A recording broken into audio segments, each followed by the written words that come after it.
Imagine stepping into the bustling city of Atlanta, Georgia, in the year 1886. The United States was recovering from the Civil War. Railroads were expanding, factories were rising, and cities were slowly transforming into centers of trade and culture. In that moment of change, a small invention inside a local pharmacy would spark a global revolution in branding. Dr. John Stith Pemberton, a pharmacist and former Confederate soldier, was obsessed with chemistry and cures. He had been wounded in the war and had developed a morphine addiction. Searching for relief and perhaps a business opportunity, he began mixing herbal extracts with sugar and flavorings. Out of these experiments came a caramel-colored syrup containing coca leaves and cola nut, two ingredients that would inspire the name Coca-Cola. At first, Coca-Cola was not imagined as a soft drink at all. It was marketed as a medicinal tonic, something to ease headaches, calm nerves, and energize tired bodies. Local advertisements in Atlanta pharmacies called it the ideal brain tonic. But here's the twist. Unlike many medical tonics of the era, Coca-Cola wasn't simply promising health. It had something else, a unique, refreshing taste that made people come back not for medicine, but for pleasure. This was the first pivot in Coca-Cola's story. What began as a cure became a refreshment, and soon refreshment became an idea. When Asa Griggs Candler, a sharp businessman, bought the rights to Coca-Cola in 1888 for just $2,300, he didn't only purchase a formula, he purchased the seed of an empire. Candler understood something radical for his time. People were not just consuming liquids, they were consuming symbols. From the very beginning, Coca-Cola's identity was carefully shaped. The brand name was handwritten in the now iconic Spencerian script, chosen because it looked elegant, timeless, and different from anything else on store shelves. That flowing red logo was not decoration, it was strategy. It whispered premium in a marketplace filled with bland labels and generic tonics. By the late 1800s, Coca-Cola was no longer a curious pharmacy experiment. It had become a brand with a mission to dominate not by taste alone, but by meaning. And that's where the first hidden rule of power in Coca-Cola's story emerges. Products can always be copied. Brands cannot. Anyone could mix sugar and carbonated water. In fact, dozens of soda competitors did. But only Coca-Cola had an identity that stood apart. Only Coca-Cola embedded itself into memory through design, through slogans, and eventually through culture. This wasn't an accident. Asa Candler poured money into advertising at a scale never seen before for a beverage. Coca-Cola signs appeared on buildings, on clocks, on streetcar stops. The drink was served in distinctive glasses.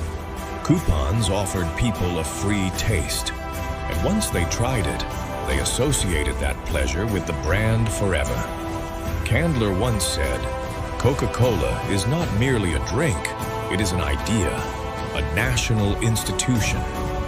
And he was right. By the turn of the century, Coca-Cola was already more than a product. It was a movement, silently rewriting how companies would market themselves for the next 100 years. Think about this.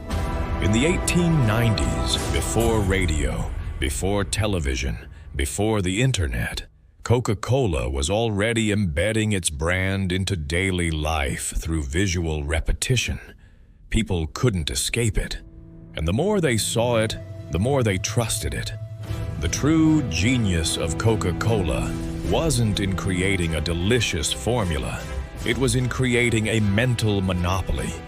By 1900, Coca-Cola had sold millions of drinks across the United States, and the foundation of its empire was clear. A product that people enjoyed. A brand identity that stood apart. A relentless advertising machine that turned refreshment into mythology. This is why the Coca-Cola story is not about soda. It's about the invention of modern branding itself. Coca-Cola was one of the first companies in history to realize that what people drink matters less than what they believe they are drinking. And here lies the secret. Coca-Cola was never selling sugar water. It was selling happiness, energy, and belonging. So when you look at that red and white logo today, remember, it was born not in a lab, but in the imagination of a society ready to believe in brands. Coca-Cola didn't just quench thirst. It planted the seed of an empire built on symbols, emotions, and power. By the early 20th century, Coca-Cola was no longer just a drink. It was on its way to becoming a cultural force. And the key was not the formula inside the bottle, but the psychology outside of it. Coca-Cola understood earlier than almost anyone else. People don't make choices with logic. They make choices with emotion. And the emotion Coca-Cola chose to dominate was happiness. The color code. Look closely at the brand. The colors red and white weren't chosen at random. Red is a color of energy, passion, urgency, and appetite. It makes you feel something before you even taste the drink. White adds balance and contrast, creating clarity. Together, they form one of the most recognizable brand palettes in history. Even without the word Coca-Cola, that red and white combination screams the brand. This is more than design. It's emotional conditioning. You see red and white, and your brain associates it with refreshment and pleasure. The contour bottle. In 1915, Coca-Cola faced a serious problem: imitators. Competitors were producing drinks with similar names and similar logos. The company needed to stand apart. The answer? The contour bottle, one of the greatest design moves in branding history. Inspired by the shape of the cocoa bean, the new glass bottle was unique, elegant, and instantly recognizable. The brilliance was this: even in the dark, even shattered on the ground, you could still tell it was Coca-Cola. That bottle turned a drink into an object of desire. It wasn't just packaging, it was identity. People didn't just drink Coca-Cola. They held a symbol of modernity in their hand. Here's the hidden rule. Branding is not just what you see, it's what you feel and remember. Creating traditions, Santa Claus, and beyond. Perhaps Coca-Cola's most legendary branding move came in the 1930s. Until then, Santa Claus was portrayed in many different ways, sometimes thin, sometimes tall, sometimes even scary. But Coca-Cola commissioned illustrator Haddon Sundblom to create a friendly, jolly Santa dressed in red, enjoying an ice-cold Coke. The campaign was a hit. Within a decade, the Coca-Cola Santa had become the global image of Christmas. The company didn't just borrow culture, it reshaped it. Think about the power here. Coca-Cola took one of the most important global traditions and fused it with its brand colors, its product, and its story. Today, when billions of people think of Christmas, they think of red and white, of joy and sharing, the exact emotions Coca-Cola wants you to connect with. This was branding genius. Coca-Cola didn't just sell a drink, it sold a place in your memories and traditions. Branding happiness across decades. Through the 20th century, Coca-Cola's campaigns kept returning to the same emotional core: happiness, togetherness, and optimism. 1940s. During World War II, Coke positioned itself as the taste of home for American soldiers. 1970s. The iconic "I'd like to buy the world a Coke" ad tied Coca-Cola to world peace and unity. 2000s and beyond, slogans like "Open Happiness" directly equated the act of drinking Coke with joy itself. The message was never, "This drink tastes better." It was always, "This drink makes life better." And that's the ultimate hidden rule of branding. When your product becomes tied to a universal human emotion, you stop competing in a marketplace. You start competing in the human psyche. Why it works.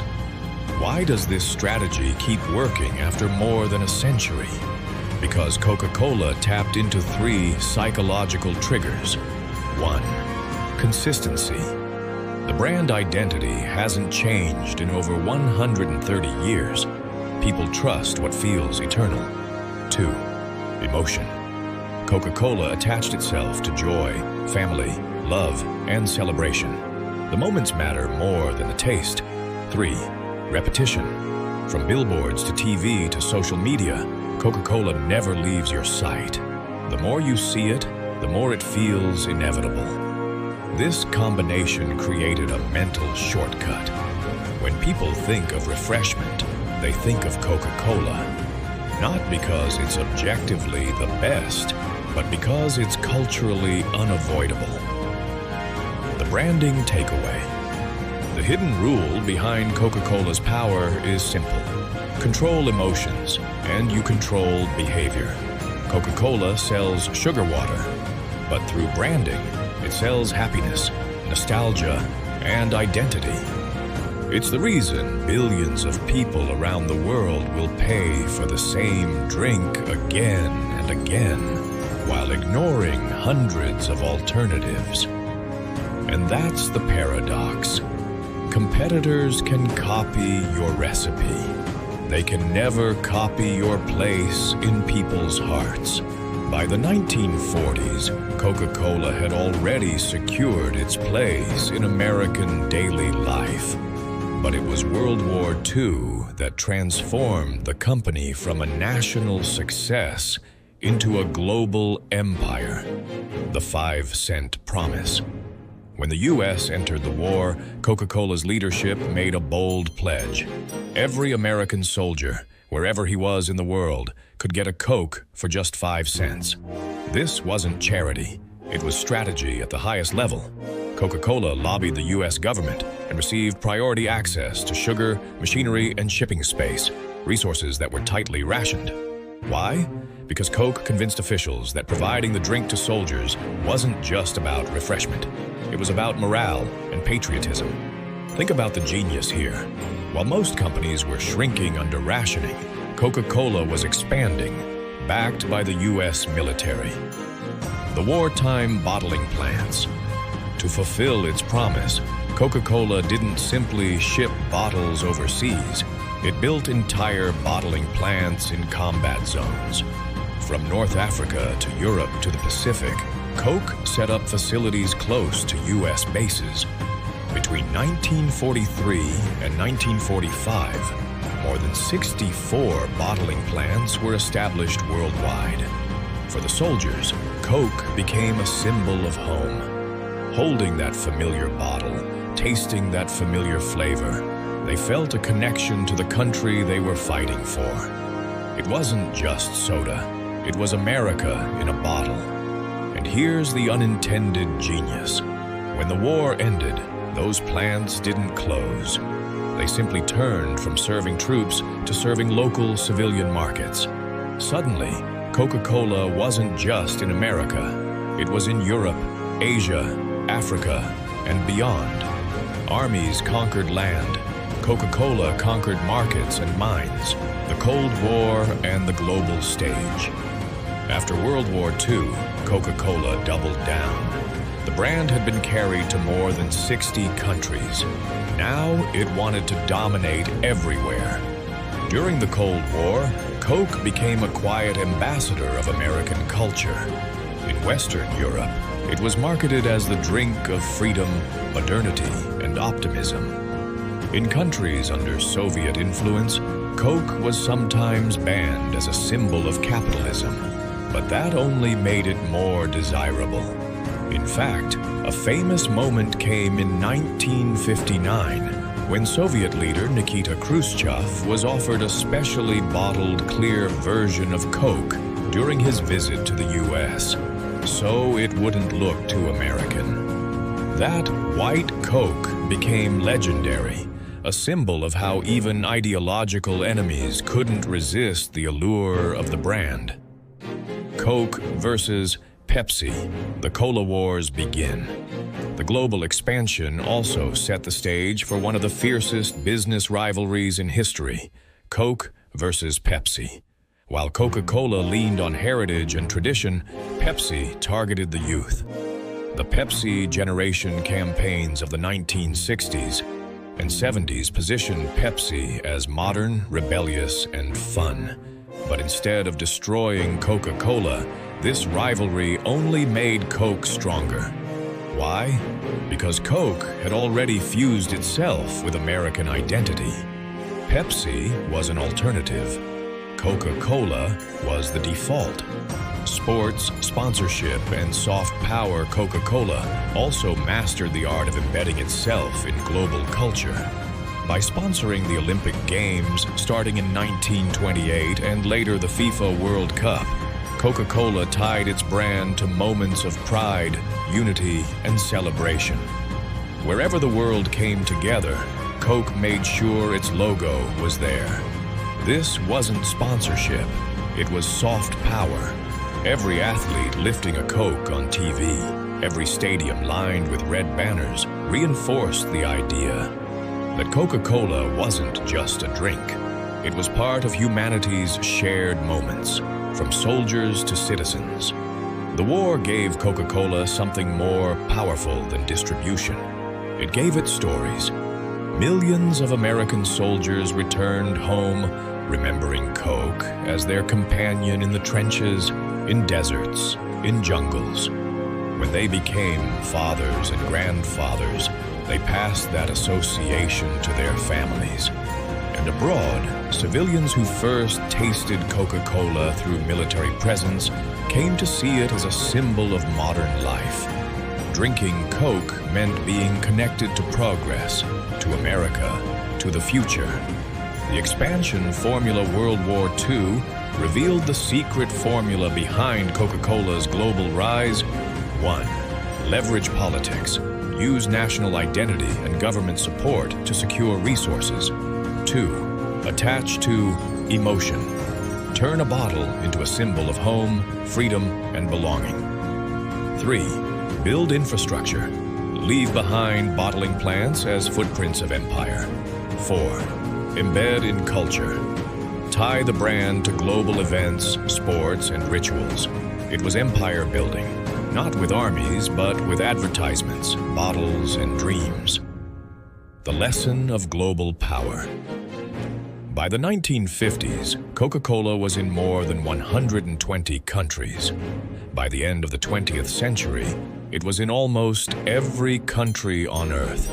Only a handful of nations resisted it, Cuba and North Korea, for political reasons. But even there, Coca-Cola was smuggled in, sold in secret, desired by many.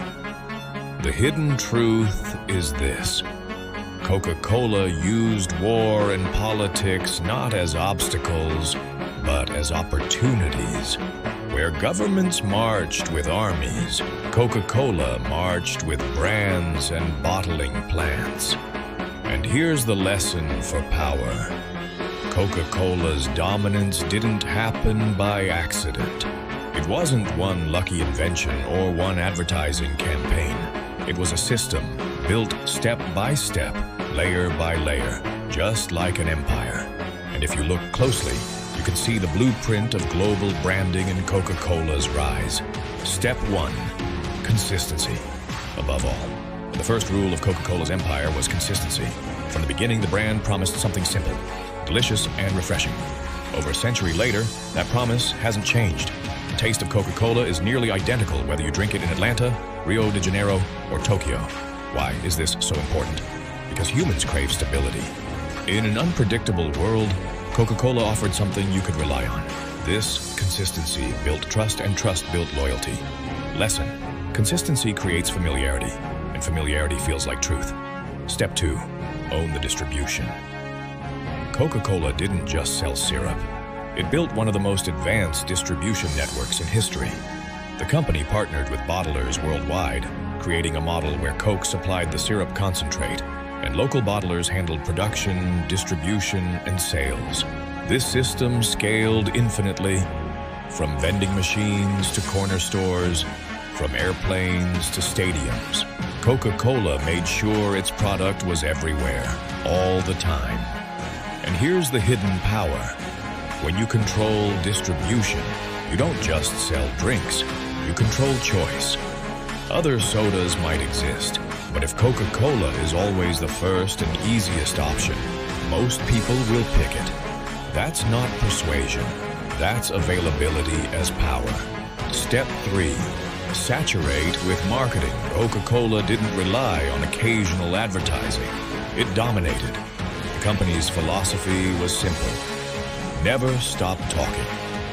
Early 1900s, painted signs and wall murals in every American town. Mid-20th century, radio jingles and glossy magazine ads. Television era, iconic commercials like "I'd like to buy the world a Coke." Digital era, memes, social media campaigns, branded experiences. This wasn't marketing, it was cultural saturation. By appearing everywhere, Coca-Cola didn't just stay visible, it became inevitable. Step 4, adapt. Globally, speak locally. Coca-Cola mastered one of the hardest balancing acts in branding, being the same everywhere, but feeling personal in each place. In Mexico, Coca-Cola ads focus on family and tradition. In Japan, they emphasize modern design and sleek minimalism. In Africa, they highlight community and togetherness. The logo, the colors, and the product remain the same, but the story adapts. This duality allowed Coca-Cola to be both global and local. It's the empire strategy. One flag, many provinces, each with its own culture. Step 5, control the narrative with sponsorships. Coca-Cola embedded itself in the world's biggest moments through strategic sponsorships. Since 1928, Coca-Cola has been the official drink of the Olympic Games. Since 1974, it has been a constant sponsor of the FIFA World Cup. Beyond sports, Coke has partnered with music festivals, cultural celebrations, and even national holidays. The effect? Wherever humanity gathered to celebrate, Coca-Cola was there. The brand became not just a drink, but a participant in history. Step 6, emotional storytelling. Every step in Coca-Cola's growth was wrapped in stories. Santa Claus. Campaigns linked Coke to joy and tradition. Wartime advertising linked Coke to patriotism.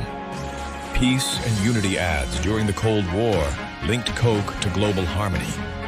Modern ads tie Coke to small, personal moments. A laugh with friends, a family dinner, a late-night study session. The message was never, "This is the best soda." The message was always, "This is who you are when you drink it." And that's the hidden advantage. Stories outlast statistics. Step 7. Repetition until it becomes culture. Finally, Coca-Cola understood something most brands never master.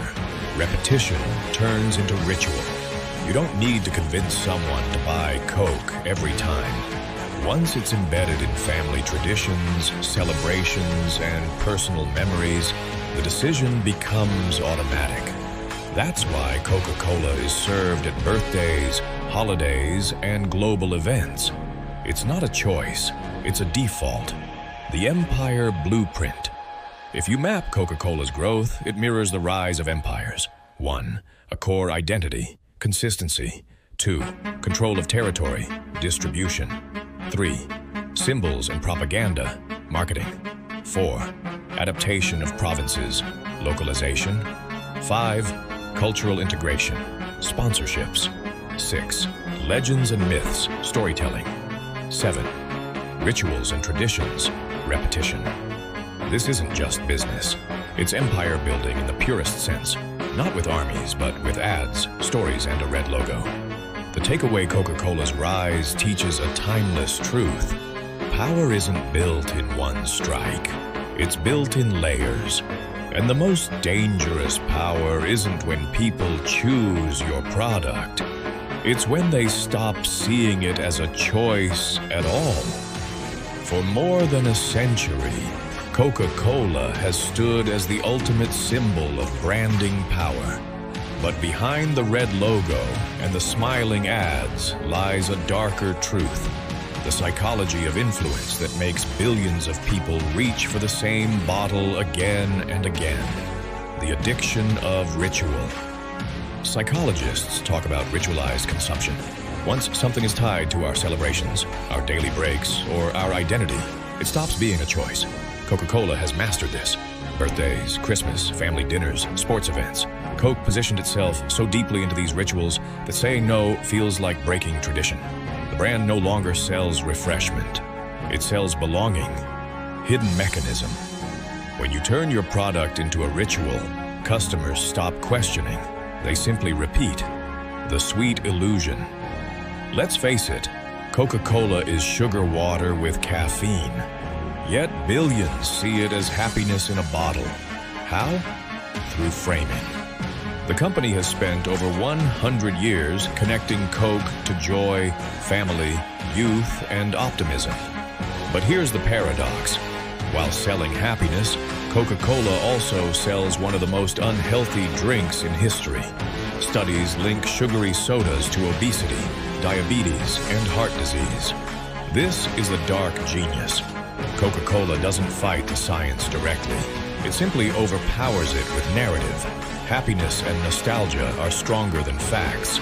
Fear of missing out, FOMO. Another subtle tool Coca-Cola uses is scarcity and collective belonging. Think about the limited edition cans, special holiday designs, or the Share a Coke campaign, where bottles carried people's names. These campaigns triggered a deep psychological fear. If I don't buy now, I'll miss my moment. FOMO drives urgency, and urgency drives sales. But more importantly, it reinforces the emotional bond.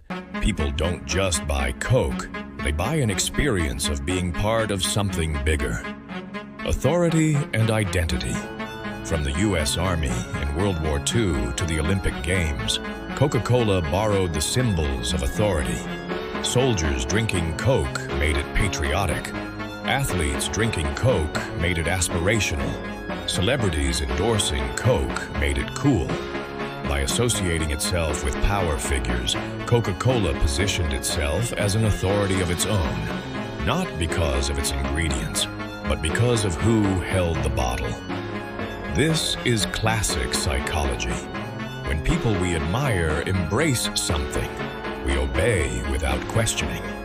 The illusion of choice. Walk into any restaurant, cinema, or stadium. Notice something. In most cases, you don't even get asked which soda you want. You're given Coca-Cola by default. This isn't coincidence. It's distribution dominance, but with a psychological twist.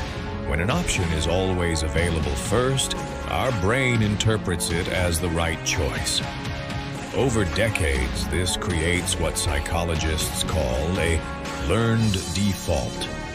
Translation: Coca-Cola doesn't just dominate shelves, it dominates perception. The eternal smile. Perhaps the darkest psychological weapon Coca-Cola wields is its ability to attach itself to hope, even in hard times. During the Great Depression, Coke's ads told people to enjoy a Coke, even when they couldn't afford much else. During World War II, Coke became the soldier's companion. In modern crises, Coke ads show unity, optimism, and resilience. By always framing itself as the friend in difficult times, Coca-Cola transcends criticism. Who can attack happiness? The ethical question. This leaves us with a powerful paradox. Coca-Cola is one of the greatest case studies in branding brilliance, but it's also a reminder of how easily psychology can be manipulated. Billions of people consume a product that provides little nutritional value, sometimes harming their health, because the story is stronger than the truth. And that's the final hidden rule. If you control the narrative, you control reality. Conclusion. Coca-Cola's empire was not built on sugar, water, or caffeine. It was built on psychology, the ability to make people associate a simple product with complex emotions like joy, belonging, and identity. And the dark lesson is this. Once you capture emotions, logic loses power. Facts may whisper, but emotions shout. And Coca-Cola has been shouting for more than a century.